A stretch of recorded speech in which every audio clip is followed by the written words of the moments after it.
my eldest, is 7-ish. She's 6.5. She has seen a couple of dead bodies now, and we've encouraged her to touch them and spoken to her about what's happened and taken her to funerals and things. And we've had some sort of side glances, I guess, from people who don't know if that's appropriate, which I respect that line of questioning. But for me, it feels like, yeah, how is she to know life if she doesn't understand that side of death or of life?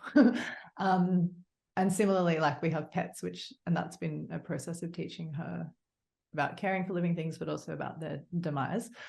I'm curious if you have any other sort of thoughts on, and now we're going to a parenting chat, but on how to raise children that are able to navigate these big questions as they grow.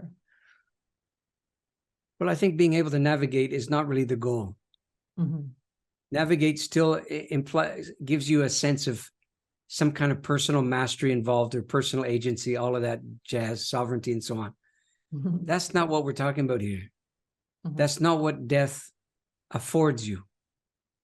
Death should crumble that stuff, turn it into dust in your hand. And it could happen this way, but it doesn't, the way I'm about to describe.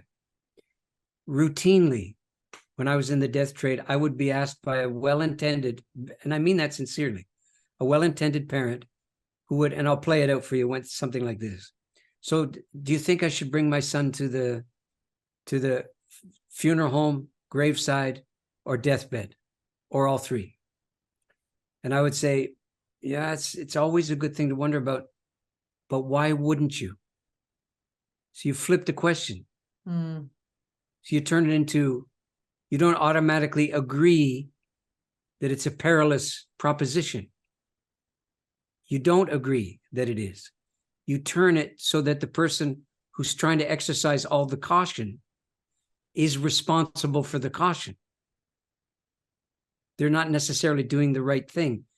This is how you begin to plant the seed of a different understanding. So why wouldn't you? And you make them say it.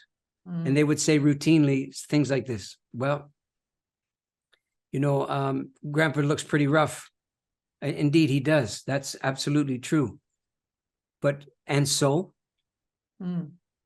Well, I wouldn't want my, son to be traumatized. Indeed, nobody wants their kids to be traumatized but what would be traumatizing to your son in the circumstance that we're talking about now? Well, I want him to remember Grandpa the way he was. Bingo. Mm-hmm. We're getting very close to the heart of the beast now.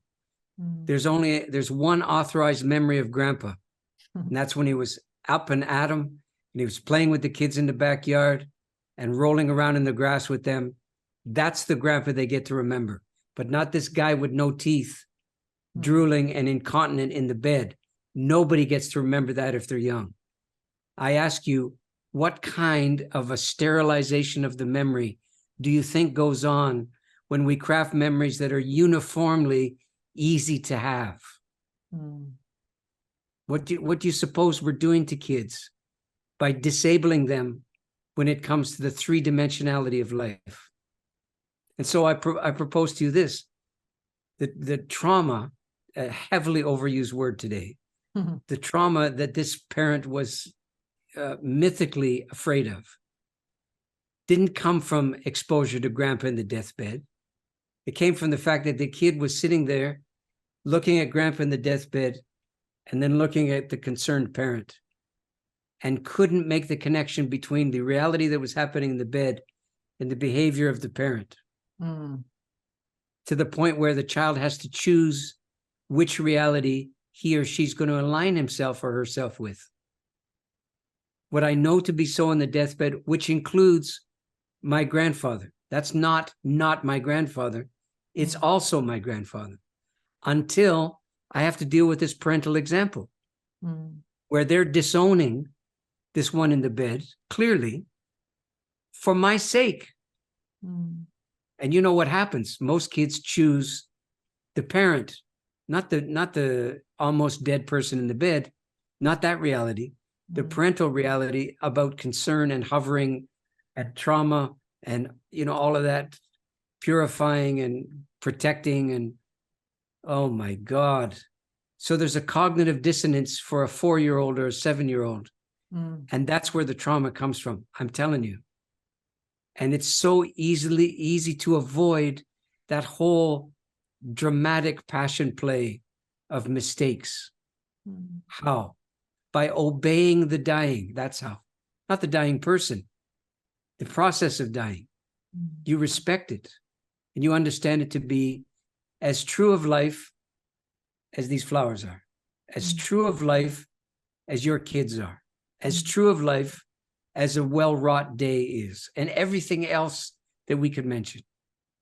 None of these, even the hard examples of dying under acute pressure with terrible symptoms and all the rest, none of this stuff is anti-life. It genuinely isn't. What it does, it stretches your understanding of what constitutes life. Yes, it challenges your understanding of mercy and justice. It certainly does. There's no doubt about it.